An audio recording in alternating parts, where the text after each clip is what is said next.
The information in this podcast is not intended to be used as the primary basis of investment decisions. Any forward looking statements are not guarantees of future performance, and actual results may differ or other factors may change. Welcome to Making Sense, the podcast for anyone interested in diving into the investing and finance space, hosted by us, Emma and Carmen. We are interns at Red Thread Ventures, an investment and advisory firm based in Vancouver. From interviews to startup advice, we will take you on our journey as we learn more about the finance industry. With that being said, let's get right into today's episode.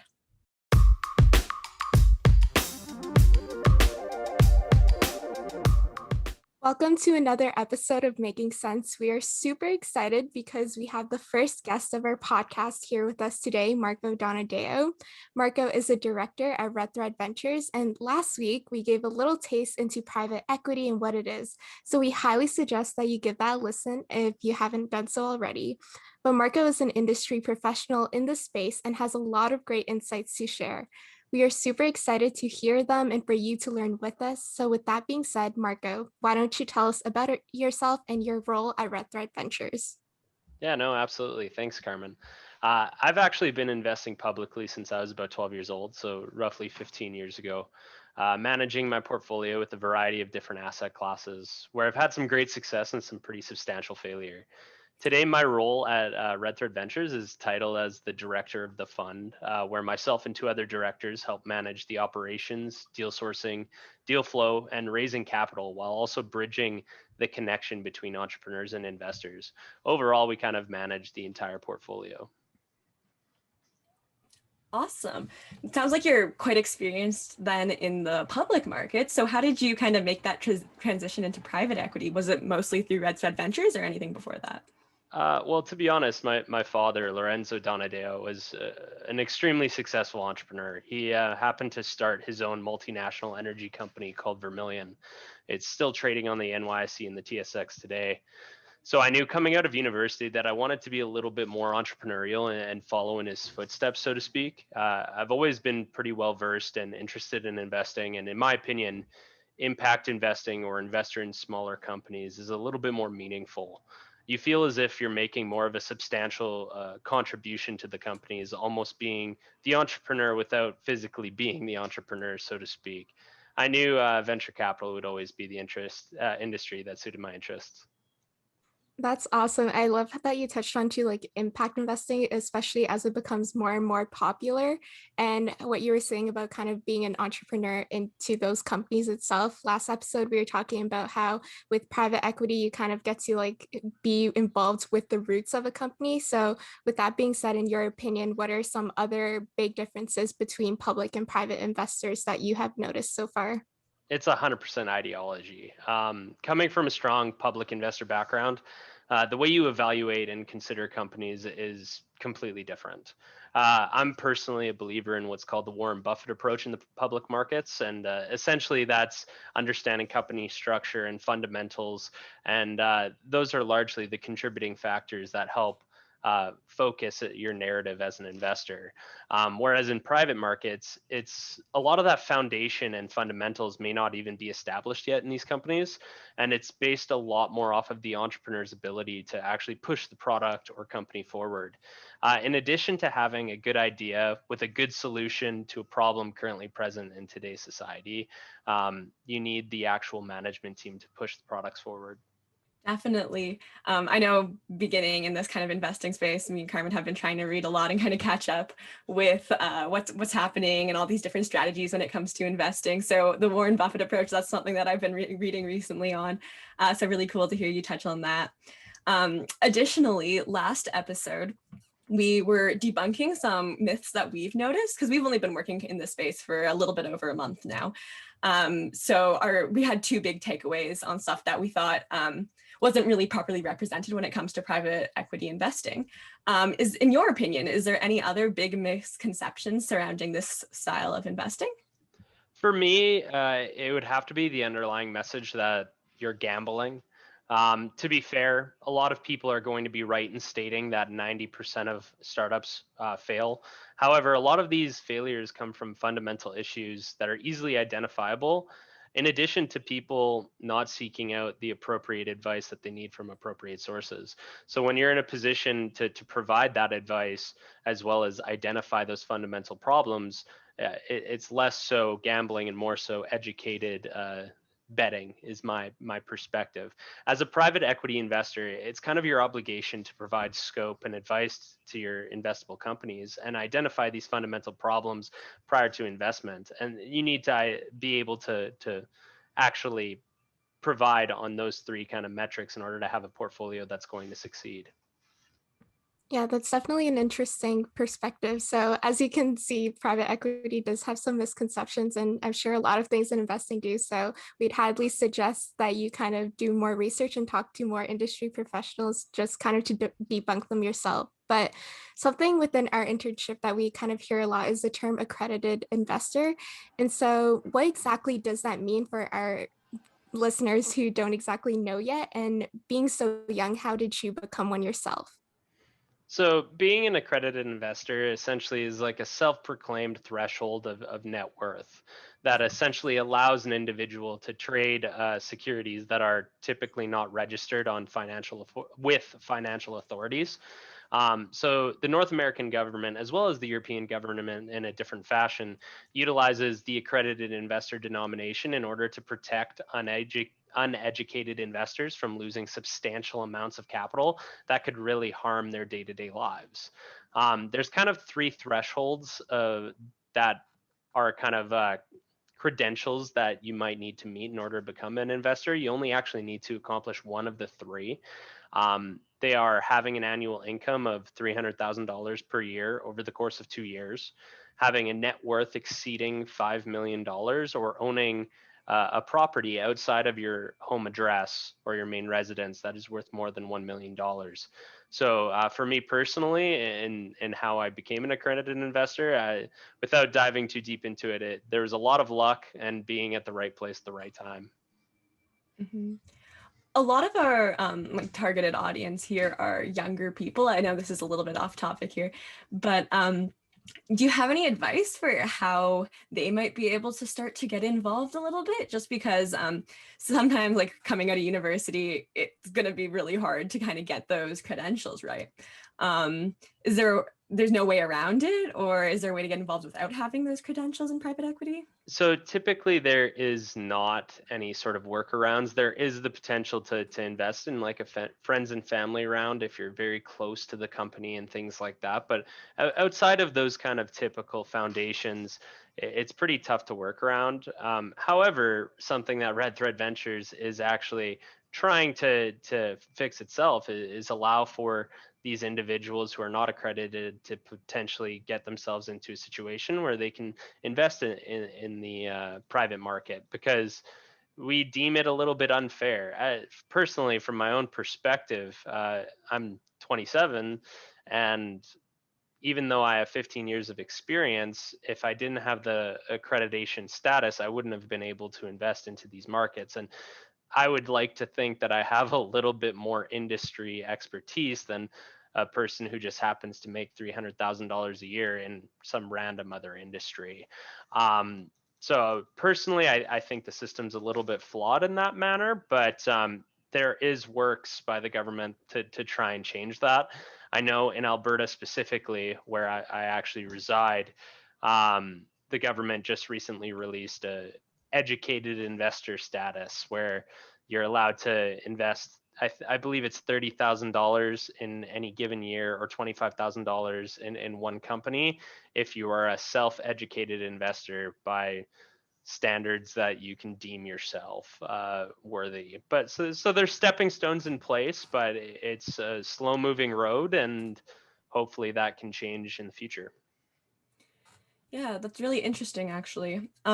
So for younger people, do you think maybe a good stepping stone would be involve themselves more in public markets then, to kind of gain that expertise and gain that experience, kind of like you did? And then once they have that experience there, maybe they've raised enough capital through those public markets to put into private equity? Yeah, no, absolutely. I would think that that is the best place to learn, because that is personally where I actually got my expertise, is the public markets. And there's a lot of easy ways to ease yourself into the public markets, and really anybody can do it. You just need to be willing to learn and willing to educate yourself. We know that you've been working at Red Thread for quite some time now, and a lot of these young people are kind of interested in exploring what industries are out there. In your opinion, what's your favorite thing about working in private equity? As I stated kind of earlier, in public investing, your capital doesn't really have an impact on the company once they're at scale. If I'm investing $1,000 or even $50,000, is that going to impact their day-to-day lives or their day-to-day of the company? Possibly, but it's pretty unlikely. For me, I like to have the ability to feel like the entrepreneur and work alongside these incredible individuals. If I invest $50,000, I know that that money is going to be pretty substantial to them. That could mean something as small as like a month of runway for their company, or something as large as financing a new team member for their company, and that's pretty important. Also, working in private equity is all about networking. And myself personally, I'm an extreme extrovert. I thrive on meeting and talking to new people, and so I find that a lot of fun. Awesome. It definitely sounds like then with private equity, there's a bit more of that purpose behind it and less of that, passive income kind of side to it. So something that Emma and I really enjoy within our internship is attending all of these pitch presentations and seeing a lot of different pitch decks, pitch styles, which we're going to incorporate a bit into our case competitions that we love doing. So with that being said, when you are kind of viewing these presentations, what exactly are you kind of looking for when you are vetting deals? And what are some signs of a good business model or a good company or even a CEO? Yeah, no, absolutely. So I guess I'll speak to both the public and the private markets. The public markets, as mentioned, with the Warren Buffett mentality, I just encourage anybody to learn about their methods, and that'll really help you identify potential good fundamental companies. I'll get to some resources later on. In the private marketplace, as mentioned, it's all about the management team. As I tell all the companies that come towards us, they have these projections and forecasts, and they're very important. Don't get me wrong, but they're mostly based off of non-proven numbers. So you need to be able to identify companies that are solving a problem, that have a workable product, and most importantly, as mentioned, a team that has the ability to push the needle. Now, you asked for characteristics of a CEO that might show that they're capable of pushing the needle. Fortunately for the people listening to this call, the answer is there's no right answer. It's about being yourself, and more importantly than anything else, showing an ability to learn and take criticism. If you're able to kind of couple that with your industry expertise and I guess willingness to take advice, you have a good chance of moving forward. Now, obviously, there is the salesman of the world, and that always helps when you're trying to raise capital, and people are going to do better than that. So I would encourage anybody listening, if you are an entrepreneur looking to start a company and you're not sure if you have what it takes, identify your weaknesses. And instead of the cliche of working on your weaknesses, build on your strengths and try and partner with somebody who has strengths where your weaknesses lie, rather than trying to better yourself in an area that you may not have the forte of being in. There's no shame in identifying yourself as a poor public speaker and getting a teammate that's a great public speaker if you have the technical background. It's about being a team and working together as a management group, not an individual. That's really cool.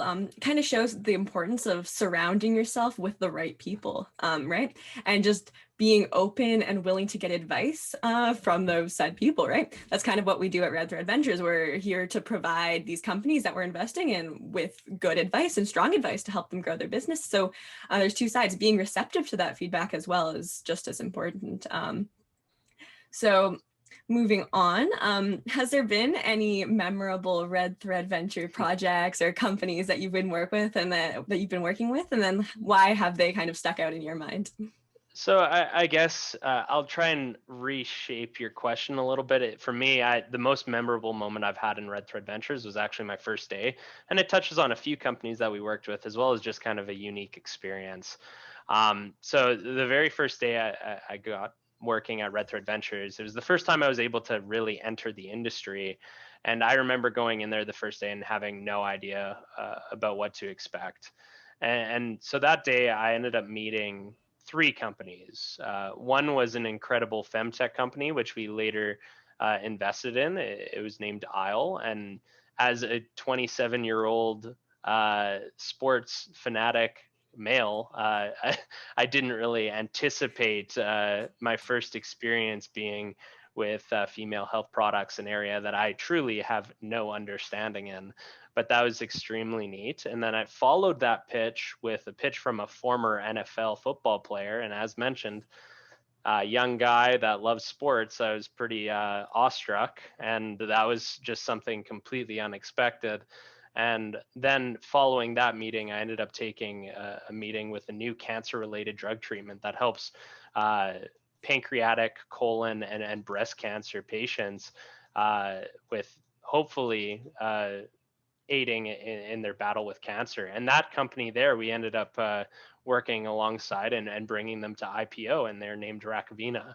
So it just overall, if I can really speak to anything with my experience with Red Thread and something that's memorable for anybody trying to look into this industry, is no 2 days are the same. And you really get to meet some incredible individuals that otherwise I likely would not have met.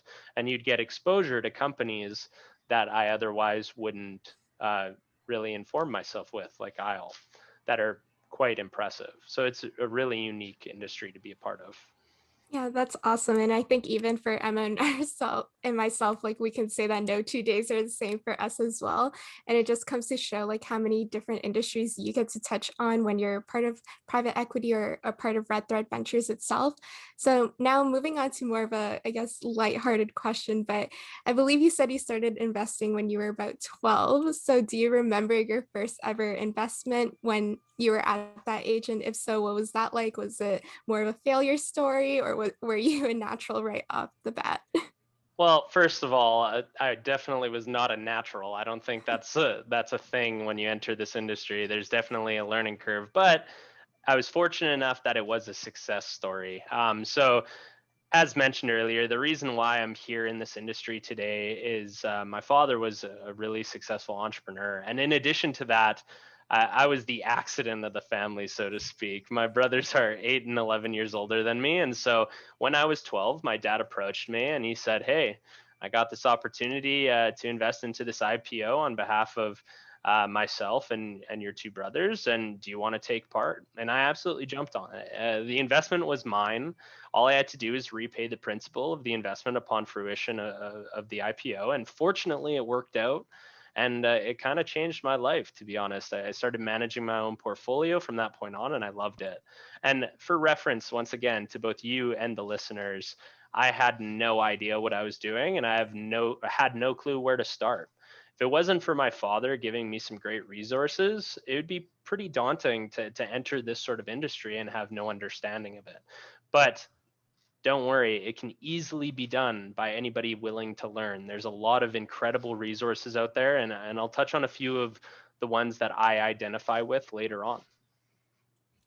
Yeah, I can kind of relate there. My dad's really involved in this industry and investing too, although I didn't start investing until this year, and it was more of a experiment for myself, just because I didn't know what I was doing, as you were saying, and I didn't have any experience prior on. So I just put a little bit of my money from the paychecks that I've been getting away into Wealthsimple. I was like, I'm just going to play with this. Let's just see what happens. I'll put it into companies, see if they grow. If they fail, whatever, it's a learning experience. So it's nice to hear that you had a little bit of a positive experience. It's a little bit reassuring over here. But what is some advice about business and investing that you wish you knew when you were like in our position in university, just starting out? Yeah. First and foremost, don't be afraid to fail. As you mentioned, you can't be afraid to fail. It's a pivotal part to the learning process in this industry. And you always have to be willing to lose anything that you're investing. At the end of the day, this is not a guaranteed industry, and your capital that you're investing is hopefully going to give you a return, but there's no guarantee of that. And in fact, it could go in the opposite end and you can end up losing that money. And in terms of threshold, everybody seems to believe when they first start that they need to invest significant amounts of capital that'll really impact their lives. The threshold truly doesn't matter. The lessons are the same, whether you're working with a $5 investment through, I think there's a coin purse app that allows you to collect your pocket change and take small ownerships in certain stocks, or whether you're doing something really substantial like a $100,000 investment. The numeric values will continue to increase in terms of capital as you age, and it doesn't matter where you begin. The lessons that you learn along the way are always the same. It's just a little bit more scary the more money you put in. So for me personally, I learned a lot more about my substantial failures than I had the wins that I may have just stumbled upon. That's a great advice, especially more towards like more of a like a mindset thing. But how are there any ways that we can go and be more proactive about minimizing those failures? So for me, like when I was getting into investing, I literally had to search up like investing for dummies, and even that was a bit too like complex. And I was like, I just need someone to put this into plain English for me. And I guess that's kind of the purpose of our podcast as well. But what are some resources that you would recommend for a beginner investor? So first and foremost, Investopedia, yes, I know it sounds ridiculous, is a great resource. It gives you a lot of understanding in terms of definitions and understanding basic principles. And plus it's free, so that's always nice as well.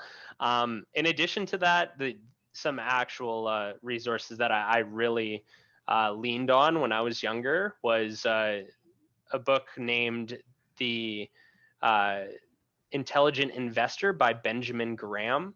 Warren Buffett himself describes the book as the best book ever created in terms of investing. And he also quotes himself and says, of all the investments he's ever made, buying that book was the best one. And so ultimately, that's an incredible resource, one that will really teach you the fundamentals of working in this industry. And that's one that I would definitely encourage people to read. In addition to The Intelligent Investor, I would also encourage you guys to purchase The Warren Buffett Way by Robert Hagstrom. This is kind of like step two if you're interested in listening to that one. The Intelligent Investor talks about, I guess, the fundamentals and the viewpoints of how to invest, whereas the Warren Buffett Way kind of dives more into his actual mentality and how he approaches investments. But once again, another basics book, and one that will provide you with some great scope moving forward. Upon learning the basics as well, don't be afraid to use resources like Google and YouTube. There's a ton of incredible influencers out there, as well as a ton of incredible websites that are just going to aid you in your journey. And most importantly, never assume that you know everything. There's nobody in history who has actually proved that they know how the stock market perfectly operates, including Warren Buffett. And I guess lastly, as a closing tip, this career is all about networking. Network, network, network. My entire career started by moving to an entire new city, sending out random emails to people that I Googled within the industry. And I sent out about 100 emails. One person happened to respond. And it's the reason why I'm working here today and involved in this industry. Please do not be afraid to put your name out there. The absolute worst thing they can do is say no or not respond to you. Mm-hmm. Yeah, I've noticed that some of the best learnings really are coming from these like interpersonal connections, like talking to you today, talking to all these people at Red Thread Ventures. Their stories and their experiences are stuff that you wouldn't really be able to get from just any other book, really. So forming those connections, especially through LinkedIn, now that we have that as a resource for us, is just so easy to connect to so many of these different people. Yeah, well, with that being said, is there any other questions that we didn't get a chance to ask you today that you'd like to share with us, or? So I guess the only question I would have for you guys is, have you enjoyed learning a little bit about the public markets and trying something a little bit new and probably out of your comfort zone? Yeah, for sure. It's definitely not as scary as I thought it was gonna be, at least. Like when you put your money into like Wealthsimple, like Emma and I have for like the past month, it's you kind of forget about it, but like it's been fun to like learn how the markets move and how different industries react to different things. But all in all, it's been really fun and really interesting, but overall not as scary as we thought it was gonna be at all. And I would echo that to everybody out there. Start off small and don't be afraid that it's a small numeric. Learn and understand about your returns before scaling up the numeric, and it'll be a fun, easy way to make some money. Yeah, well, thank you so much, Marco, for taking the time to meet with us today and for being our inaugural guest speaker on this program. I find it pretty crazy how much that we were able to learn from you today, even after working with you for a few months now. There's a lot I didn't know about your story, actually, and how you started at 12 when you started investing. So I really hope that our listeners found this episode just as insightful as I did today, and that they're able to apply some of these stories to their career paths and kind of look at a closer insider scoop on what your journey has been like in the finance space. So as usual, please stay tuned to all of our upcoming episodes featuring more guest interviews. Make sure you're following our LinkedIn, Spotify, and subscribed on YouTube so that you can stay up to date with all things Red Thread and never miss an episode of Making Sense. See you all next week.